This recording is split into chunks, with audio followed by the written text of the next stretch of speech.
अगर आप भी डाटा को विजुअल्स की फॉर्म में रिप्रेजेंट करना चाहते हैं तो इस वीडियो को एंड तक ज़रूर देखें, जिसमें हम सीखेंगे पाइवट चार्ट्स के बारे में। अब देखिए, जब भी हमारे पास डाटा टेबल फॉर्म में होता है तो हमें डाटा समझने में थोड़ी दिक्कत आती है। जैसे हमारे पास ये डाटा है जिसमें employee ID, first name, last name, department, performance and ऐसे ही बहुत सारी इन्फॉर्मेशन दी है। बट मुझे देखना है कि पर डिपार्टमेंट में कितने नंबर ऑफ एम्प्लॉयज़ हैं। तो ये हम आइदर पाइवट टेबल के साथ देख सकते हैं, बट वहाँ पे भी टेबल फॉर्म में आंसर आएगा। अगर हमें वही टेबल फॉर्म का आंसर एक प्रॉपर ग्राफ में चाहिए तो हम क्या करेंगे, पाइवट चार्ट्स को यूज़ करेंगे। तो सबसे पहले हमने पूरा डाटा सेलेक्ट किया, इंसर्ट पे गए, इंसर्ट में जाके हमने पाइवट टेबल की जगह यहाँ पे सेलेक्ट किया पाइवट चार्ट्स, और मैंने pivot charts and pivot table पे क्लिक किया कि मुझे टेबल फॉर्म और ग्राफ फॉर्म दोनों की फॉर्म में रिप्रेजेंटेशन चाहिए। और यहाँ पे मैंने क्लिक किया कि मुझे न्यू वर्कशीट में अपने आंसर्स चाहिए एंड ओके। तो यहाँ पे देखिए, यहाँ पे टेबल और यहाँ पे चार्ट। अब यहाँ पे हमारे पास पाइवट चार्ट फील्ड है जिसमें हमने फिल्टर, लेजेंड्स, एक्सेस और वैल्यूज़ में डाटा डालना है। तो मैं हमेशा कहती हूँ कि हम वैल्यूज़ से स्टार्ट करते हैं। तो वैल्यूज़ में हमारे पास क्या आएगा, टोटल नंबर ऑफ एम्प्लॉयज़। तो हमने क्या किया, फर्स्ट नेम को पिक करके वैल्यूज़ में ड्रॉप कर दिया। तो जहाँ पे हमारे पास एक कॉलम बन के आया जो रिप्रेजेंट कर रहा है कि इन टोटल हमारे पास 2000 एम्प्लॉयज़ हैं। अब मुझे इसे कैटेगराइज कैसे करना है, डिपार्टमेंट के बेसिस पे। तो हमने क्या किया, डिपार्टमेंट को पिक करके एक्सेस में ड्रॉप कर दिया। तो आप इस ग्राफ से चेक कर सकते हैं कि हमारे पास finance, HR, IT, marketing, operations, R and D and sales में डाटा डिस्ट्रीब्यूट हो चुका है, जिसके अंदर पर कॉलम डिफाइन कर रहा है कि उस डिपार्टमेंट में कितने टोटल एम्प्लॉयज़ हैं। बट अगर हम देखें तो ये एक सीक्वेंस में नहीं है, मीन्स छोटा बड़ा किसी एक सीक्वेंस में नहीं है।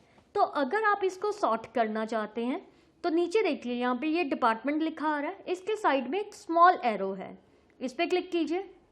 यहाँ पे हमारे पास सॉर्टिंग की ऑप्शन है। जैसे मैंने सॉर्ट पे क्लिक किया, ए टू जी में एज FHI, तो ये अल्फ़ाबेटिकली सॉर्ट हो चुका है। बट अगर हम इसे A to Z to A sort करना चाहते हैं तो Z to A पे क्लिक कीजिए। तो ये देखिए, यहाँ पे सेल्स पहले आ गया, R&D बाद में चला गया। बट अभी भी ये नंबर ऑफ़ एम्प्लॉयज़ के बेसिस पे सॉर्ट नहीं है। तो अगर हम नंबर ऑफ़ एम्प्लॉयज़ के बेसिस पे सॉर्ट करना चाहते हैं तो इस साइड एरो पे क्लिक कीजिए, यहाँ पे मोर सॉर्ट ऑप्शंस पे चले जाइए, और यहाँ पे मैंने क्लिक किया कि मुझे सॉर्ट करना है किसके बेसिस पे, काउंट ऑफ फर्स्ट नेम के बेसिस पे, एंड ओके प्रेस कर दो। तो जैसे ही मैंने ओके प्रेस किया, अब देखिए ये डिसेंडिंग ऑर्डर में है, सबसे ज़्यादा एम्प्लॉयज़ ऑपरेशंस में है एंड सबसे कम एम्प्लॉयज़ मार्केटिंग में है। इसी तरह से अगर आप किसी भी स्पेसिफिक डिपार्टमेंट का डाटा देखना चाहते हैं तो हम क्या करेंगे, इसी ऑप्शन पे आएंगे। यहाँ पे हमारे पास फ़िल्टर की ऑप्शन है। अगर हमें पूरे डिपार्टमेंट्स नहीं देखने, मुझे सिर्फ ऑपरेशंस, आईटी और एचआर का डाटा देखना है, तो हमने तीनों पे क्लिक किया एंड ओके। तो यहाँ पे देखिए, अब हमारे पास सिर्फ ऑपरेशंस, आईटी एंड एचआर का ही डाटा अवेलेबल है। बट अगर हम चाहते हैं कि ये दोनों ऑप्शंस यहाँ पे ना विजिबल हो, तो हम क्या करेंगे, हम यहाँ पे जैसे काउंट ऑफ फर्स्ट नेम आ रहा है, हमने इस पर राइट क्लिक किया और यहाँ पे hide all field buttons on chart की ऑप्शन है, इस पर क्लिक कर दीजिए। तो जैसे ही हमने इस पर क्लिक किया तो दोनों जो बटन्स यहाँ पे आ रहे थे वो दोनों गायब हो चुके हैं। बट अगर मुझे इसकी डिज़ाइनिंग पसंद नहीं है, हमें इसके कलर्स पसंद नहीं है, तो हम क्या करेंगे, तो यहाँ पे देखिए साइड में स्टाइल्स की ऑप्शन है, आप स्टाइल की ऑप्शन पे क्लिक कीजिए। यहाँ से हम कोई भी स्टाइल चूज़ कर सकते हैं, जो भी स्टाइल आपने लेना है। जैसे मैंने ये स्टाइल ले लिया। बट अगर हम इसे कलर वाइज भी चेंज करना चाहते हैं तो साइड में हमारे पास कलर की ऑप्शन है, आप कलर्स पे आइए एंड कलर्स पे आके आप कोई भी कलर स्कीम सेलेक्ट कर सकते हैं। जैसे मैंने ये कलर स्कीम सेलेक्ट की, तो हमारे चार्ट में जो कलर्स हैं अब इस कलर स्कीम के अकॉर्डिंग अवेलेबल हैं। बट अगर हम एक बार इसे पुराने वाले रूप में ले आते हैं, तो अगर हम टॉप पे चेक करते हैं तो टॉप पे हमारे पास दो ऑप्शंस हैं, डिज़ाइन एंड फॉर्मेट। तो सबसे पहले हम डिज़ाइन ऑप्शन पे चलते हैं। जैसे ये हमारे पास एक पाइवट चार्ट है और मैं इसमें डाटा लेबल्स लगाना चाहती हूँ कि हर एक कॉलम के ऊपर उसके कितने नंबर ऑफ़ एम्प्लॉयज़ हैं वो लिखा आ जाए। तो हम क्या करेंगे, ऐड चार्ट एलिमेंट्स में जाएंगे, चार्ट एलिमेंट्स में जाके हमारे पास डाटा लेबल्स की ऑप्शन है और मैंने यहाँ पे कह दिया आउटसाइड एंड में नंबर ऑफ एम्प्लॉयज़ लिखे आ जाएं। तो आप चेक कीजिए, जहाँ पे ऑपरेशंस का एक कॉलम एंड हो रहा है उसके ऊपर लिखा आ रहा है 309, मीन्स ऑपरेशन में 309 टोटल एम्प्लॉयज़ हैं। इसी तरह से अगर आप कोई भी चेंजेस करना चाहते हैं, जैसे मुझे ऊपर चार्ट का टाइटल नहीं चाहिए, तो आप ऐड चार्ट एलिमेंट्स में जाइए, चार्ट टाइटल में जाइए और नन कर दीजिए। इसी तरह से अगर हम ग्रिड लाइंस नहीं दिखाना चाहते तो आप ग्रिड लाइंस में आके प्राइमरी मेजर हॉरिजॉन्टल पे क्लिक कर दिया और आप चेक कर सकते हैं यहाँ से हमारी पूरी की पूरी ग्रिड लाइंस हट चुकी हैं। इसी तरह से अगर आपने कुछ प्री क्रिएटेड लेआउट्स यूज़ करने हैं तो आप क्विक लेआउट में जाके प्री क्रिएटेड लेआउट्स चूज़ कर सकते हैं। जैसे मैंने लेआउट 4 यूज़ किया तो लेआउट 4 कुछ इस तरह का है। अगर हम जैसे यहाँ पे लेआउट 5 यूज़ करते हैं तो यहाँ पे आप देख सकते हैं हमारे पास नीचे पूरी की पूरी वैल्यूज़ लिखी आ गई हैं।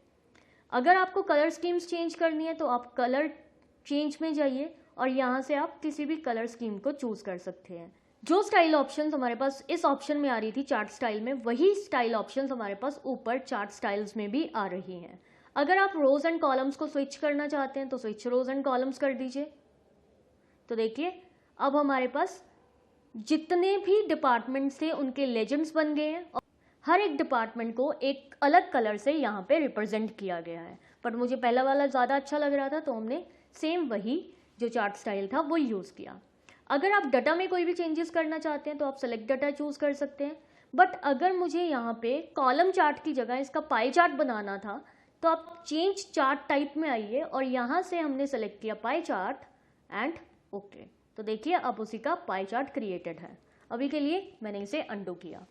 नेक्स्ट ऑप्शन हमारे पास आती है फॉर्मेट की।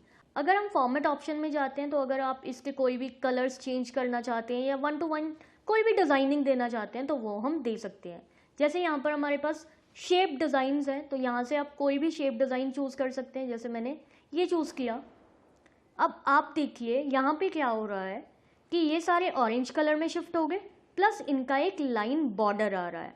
अगर आप लाइन बॉर्डर नहीं चाहते तो आप कोई भी और स्टाइल ऑप्शन ले सकते हैं या आप शेप आउटलाइन में आके नो आउटलाइन पे क्लिक कर दीजिए। एक आउटलाइन आ रही थी वो यहाँ से रिमूव हो चुकी है। इसी तरह से अगर हम इसको कोई इफेक्ट देना चाहते हैं, जैसे मुझे इसकी शेडो प्रोवाइड करनी है तो हमने शेडो पे क्लिक किया तो हमने इसकी एक आउटर शेडो यहाँ पे डिफाइन कर दी। तो आप चेक कर सकते हैं यहाँ पर हमारे पास आउटर शेडोज आ चुकी हैं। इसी तरह से अगर हम इनको किसी भी कलर से ग्लो करवाना चाहते हैं तो ग्लो में चाहिए, ग्लो में जाके हम इसको किसी भी कलर से ग्लो करवा सकते हैं। देखिए यहाँ पे चेक कीजिए हमारे पास हर एक कॉलम के साइड में लाइट ऑरेंज कलर का एक ग्लो आ चुका है। तो इस तरह से हम क्या कर सकते हैं, चार्ट को मल्टीपल चेंजेस दे सकते हैं और इसे बहुत ज़्यादा अट्रैक्टिव बना सकते हैं। इसकी डिटेल हम सीखेंगे नेक्स्ट वीडियो में जो रहेंगी एक्सेल डैशबोर्डिंग की। तो उसमें हम सीखेंगे कि किस तरह से हम एक चार्ट्स को बड़ा ही अट्रैक्टिव बना के डैशबोर्ड्स में यूज़ कर सकते हैं। तो अगर आपको इस वीडियो में कोई भी डाउट है तो हमें कमेंट सेक्शन में ज़रूर बताएं। प्लस हमारी अगली वीडियोस के साथ बने रहिए अगर आप भी एक्सेल डैशबोर्डिंग सीखना चाहते हैं। वहीं अगर आपको वीडियोस अच्छी लगी तो वीडियो को लाइक कीजिए, चैनल को सब्सक्राइब कीजिए और बेल आइकन को दबाना ना भूलें।